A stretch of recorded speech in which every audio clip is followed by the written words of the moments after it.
Chapter 44. �々heard the flaps moan down. The lights of St. Louis wheeled slowly beneath the black wing. Under his feet, the landing gear rumbled into a rush of air and locked down with a thud. He rolled his head on his shoulders to ease the stiffness in his powerful neck. Coming home. He had taken a great risk. The prize he brought back was the power to choose. He could choose to have Reba McClain alive. He could have her to talk to, and he could have her startling and harmless mobility in his bed. He did not have to dread his house. He had the dragon in his belly now. He could go into his house, walk up to a copy dragon on the wall, and wad him up if he wanted to. He did not have to worry about feeling love for Reba.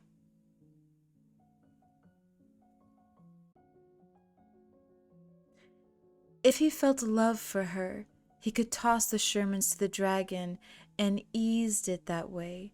Go back to Reba, calm and easy, and treat her well. From the terminal, �々telephoned her apartment. Not home yet. He tried 𝘈𝘕𝘠𝘕𝘠𝘠𝘠. The night line was busy.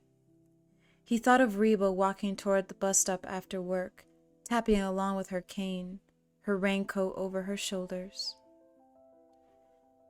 He drove to the film laboratory through the light evening traffic in less than 15 minutes.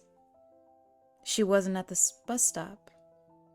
He parked on the street behind 𝘈𝘕𝘠𝘕𝘠𝘠, near the entrance closest to the dark rooms.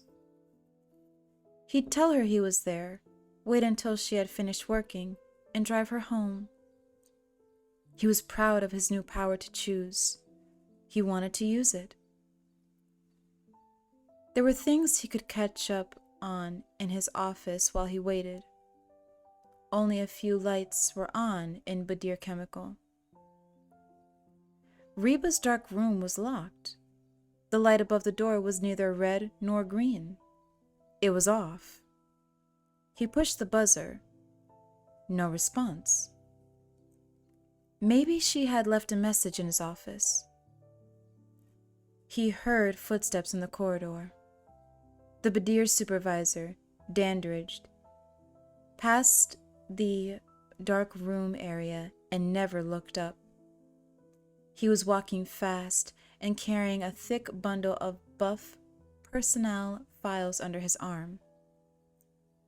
A small crease appeared in �々forehead. 𝘠𝘕𝘠𝘠𝘠 was halfway across the parking lot, heading for the Gateway building when 𝘠𝘗 came out of Badir behind him. 2 delivery vans and a dozen cars were on the parking lot. That Buick belonged to Fisk, Gateway's personnel director. What were they doing? There was no night shift at Gateway. Much of the building was dark. 𝘠𝘗 could see by the red exit signs in the corridor as he went toward his office. The lights were on behind the frosted glass door of the personnel department. 𝘠𝘗 heard voices in there. 𝘠𝘕𝘠𝘠𝘠, for one, in Frisk. A woman's footsteps coming. Fisk's secretary turned the corner into the corridor ahead of 𝘠𝘗. She had a scarf tied over her curlers, and she carried ledgers from accounting. She was in a hurry. The ledgers were heavy, a big arm load. She pecked on Fisk's office door with her toe. Will Graham opened it for her. 𝘠𝘗 froze in the dark hall. His gun was in his van. The office door closed again. 𝘠𝘗 moved fast, his running shoes quiet on the smooth floor. He put his face close to the glass of the exit door and scanned the parking lot. Movement now under the floodlights. A man moving. He was beside one of the delivery vans and he had a flashlight, flicking something. He was dusting the outside mirror for fingerprints. Behind �々𝘰𝘠𝘸, somewhere in the corridors, a man was walking. Get away from the door. He ducked around the corner and down the stairs to the basement and the furnace room on the opposite side of the building.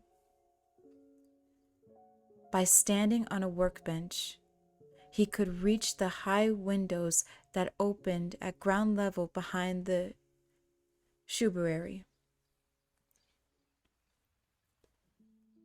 He rolled over the sill and came up on his hands and knees in the bushes, ready to run or fight.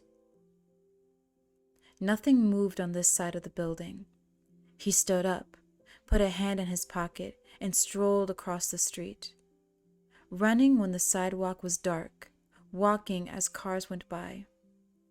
He made a long loop around Gateway and 𝘈𝘰𝘬𝘮𝑚𝑚 Chemical. His van stood at the curb behind 𝘈𝘰𝘬𝘮. There was no place to hide close to it. All right. He sprinted across the street and leaped in, clawing at his valise. Full clip in the automatic. He jacked around into the chamber and laid the pistol on the console, covering it with a t-shirt. Slowly, he drove away. Don't catch the red light. Slowly around the corner into the scattering traffic. He had to think now, and it was hard to think. It had to be the films. Graham knew about the films somehow. Graham knew where. He didn't know who. If he knew who, he wouldn't need personnel records. Why accounting records too? Absences, that's why. Match absences against the dates when the dragons struck. No, those were Saturdays, except for Lowndes. Absences on the days before those Saturdays. He'd look for those. Fool him there. No workman's compensation slips were kept for management. �々𝘰𝘠𝘕 drove slowly up Lindbergh Boulevard, gesturing with his free hand as he ticketed off the points. They were only looking for fingerprints. He'd give them no chance for fingerprints, except maybe the plastic pass at Brooklyn Museum. He'd picked it up in a hurry, mostly by the edges. They must have a print. Why fingerprint if they didn't have something to match it to? They were checking that van for prints. No time to see if they were checking cars too. Van. Carrying the wheelchair with Lowndes in it. That tipped them. Or maybe somebody in Chicago saw the van. There were a lot of vans at Gateway. Private vans, delivery vans. No. Graham just knew he had a van. Graham knew because he knew. Graham knew. Graham knew. The son of a bitch was a monster. They'd fingerprint everyone at Gateway and 𝘈𝘰𝘬𝘮 too. If they didn't spot him tonight, they'd do it tomorrow. He had to run forever with his face on every bulletin board and every post office and police station. It was all coming to pieces. He was puny and small before them. Reba, he said aloud. Reba couldn't save him now. They were closing in on him, and he had nothing but a puny hair. Are you sorry that you betrayed me? The dragon's voice rumbled from deep within him, deep as the shredded painting in his bowels. I didn't. I just wanted to choose. You called me. Give me what I want and I'll save you. No. I'll run. Give me what I want and you'll hear Graham's spine snap. No. I admire what you did today. We're close now. We can be one again. Do you feel me inside you? You do, don't you? Yes.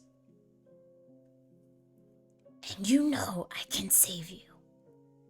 You know they'll send you to a place worse than brother buddies. Give me what I want and you'll be free. No. They'll kill you. You'll jerk on the ground. No. When you're gone, she'll fuck other people. She'll No. Shut up. fuck other people, pretty people. She'll put their... Stop it. Shut up. Slow down, and I won't say it.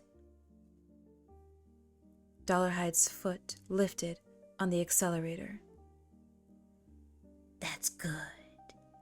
Give me what I want, and I can't have it happen. Give it to me, and then I'll always let you choose. You can always choose, and you'll speak well. I want you to speak well. Slow down. That's right. See the service station?